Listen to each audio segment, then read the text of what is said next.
ವೀಕ್ಷಕರೇ ನಮಸ್ಕಾರ. ನೀವು ನೋಡ್ತಾ ಇದ್ದೀರಾ ಸುಮನ್ ಟಿ ವಿ ಕನ್ನಡ. ನಾನು ಜಗದೀಶ್ ಹೊನಗೋಡು. KCAಗೆ ಈಗಾಗಲೇ ಕನ್ನಡಿಗರೊಬ್ಬರ ಆಯ್ಕೆ ಆಗಿದೆ. ಕಳೆದ 2 ತಿಂಗಳ ಹಿಂದೆ ವೆಂಕಟೇಶ್ ಪ್ರಸಾದ್ ಅವರು ಆಯ್ಕೆಯಾಗಿದ್ದಾರೆ. ಅದರ ನಡುವೆ ಆಡಳಿತ ಮಂಡಳಿ ಕೂಡ ರಚನೆಯಾಗಿದೆ, ಹೊಸ ಆಡಳಿತ ಮಂಡಳಿ. ಆದರೆ ಈ ಬಾರಿಯ ಪಂದ್ಯ ಬೆಂಗಳೂರಲ್ಲಿ ನಡೆಯುತ್ತೋ ಇಲ್ವೋ ಅನ್ನೋದು ಭಾಳಷ್ಟು ಗೊಂದಲದಲ್ಲೇ ಇತ್ತು. ಕಾರಣ ಏನಪ್ಪ ಅಂತಂದರೆ ಅಗೇನ್ ಮತ್ತೆ ಈ RCB ತಂಡ ಏನು ಗೆಲುವಿನ ಸಂಭ್ರಮಾಚರಣೆಯಲ್ಲಿ ಒಂದು ಅವಘಡ ಆಯ್ತಲ್ಲ, 11 ಮಂದಿ ಸತ್ರಲ್ಲ, ಈ ವಿಚಾರವನ್ನು ಇಟ್ಕೊಂಡು 2026ರಲ್ಲಿ ನಡೀತಕ್ಕಂಥ ಯಾವುದೇ ಪಂದ್ಯಗಳು ಬೆಂಗಳೂರಲ್ಲಿ ನಡೆಯಲ್ಲ ಅನ್ನೋ ಒಂದು ಗುಮಾನ ಇತ್ತು. ಬೆಂಗಳೂರಲ್ಲಿ ನಡೆಸಬೇಕು ಅಂತಂದರೆ ಸಂಬಂಧಪಟ್ಟಂಥ ಎಲ್ಲ ಇಲಾಖೆಗಳು ಪರ್ಮಿಷನನ್ನು ಕೊಡಬೇಕಾಗತ್ತೆ. ಮತ್ತು ಒಂದು NOC ಅನ್ನೋ ಟೈಪ್ನಲ್ಲಿ, ಅಂದರೆ ಯಾರ್ದು ಅಬ್ಜೆಕ್ಷನ್ ಇಲ್ಲಪ್ಪ ಅನ್ನೋ ರೀತಿಯಲ್ಲಿ BBMPಯಿಂದ ಹಿಡಿದು, BBMP ಈಗ GBA ಆಗಿದೆ ಬಿಡಿ, GBAಯಿಂದ ಪೊಲೀಸ್ ಅಧಿಕಾರಿಗಳಿಂದ ಎಲ್ಲರಿಂದನೂ ಒಂದು ಪರ್ಮಿಷನ್ ಸಿಗಬೇಕಾದಂಥ ಅಗತ್ಯ ಇತ್ತು. ಆದರೆ ಕಳೆದ 6 ತಿಂಗಳಿಂದ ಈಚೆ ಯಾವಾಗ RCB ಪಂದ್ಯದ ವೇಳೆ ಅಥವಾ RCB ಪಂದ್ಯದ ಗೆಲುವಿನ ಸಂಭ್ರಮದ ವೇಳೆ ಕಾಲು ತುಳಿತಾ ಇತ್ತಲ್ಲ, ಈ ಕಾಲು ತುಳಿತ ಇಡೀ ರಾಜ್ಯವನ್ನು ಬೆಚ್ಚಿ ಬೀಳಿಸಿತ್ತು.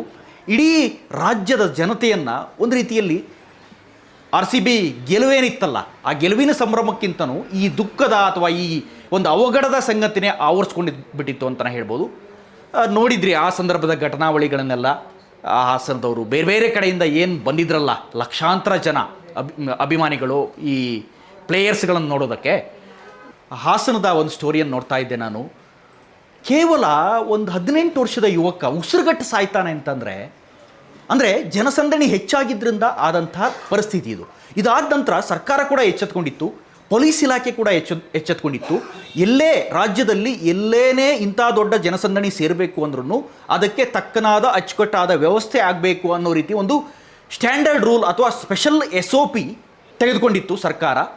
ಸೊ ಇದಾದ ನಂತರ ಯಾವುದೇ ಮ್ಯಾಚ್ಗಳು ಬೆಂಗಳೂರಲ್ಲಿ ನಡೆದಿಲ್ಲ. ಈ ದುರ್ಘಟನೆ ಇನ್ನೂ ಮಾಸಿಲ್ಲ ಅಂತಲೇ ಹೇಳ್ಬೋದು. ಯಾಕೆಂದರೆ ಜೀವ ಯಾವತ್ತು ಹೋಗಿದ್ದ ಜೀವ ವಾಪಸ್ ಬರಲ್ಲ ನೋಡಿ. ಸೊ ಈಗ ಮತ್ತೆ ಅಗೈನ್ ಅಭಿಮಾನಿಗಳಲ್ಲಿ ಒಂದು ಕುತೂಹಲ ಇತ್ತು. RCB ಮ್ಯಾಚ್ಗಳು ಬೆಂಗಳೂರಲ್ಲಿ ನಡೆಯುತ್ತೋ ಇಲ್ಲೋ, ಬೇರೆ ಕಡೆಗೆ ಹೋಗ್ಬಿಡುತ್ತೋ ಏನು ಅನ್ನೋ ಒಂದು ಕುತೂಹಲ ಇತ್ತು.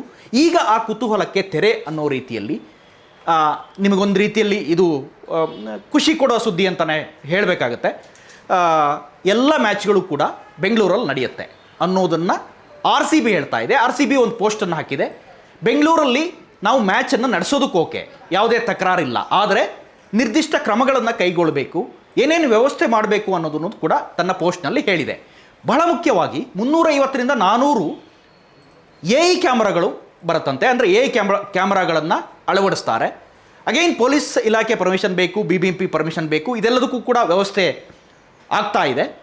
ಎಲ್ಲ ಕಡೆ ಕ್ಯಾಮ್ರಾ, ಎಲ್ಲೆಲ್ಲೇ ಜನಸಂದಣಿ ಆದ್ರೂ ಕೂಡ ನೀವು ಗೇಟ್ಗಳನ್ನು ಕೂಡ ಗಮನಿಸ್ಬೋದು. RCB ಮ್ಯಾಚ್ ನಡೆಯೋ ವೇಳೆ 16, 17, 18, 19 ಗೇಟ್ವರೆಗೂ ಗೇಟ್ಗಳಿದ್ದಾವೆ.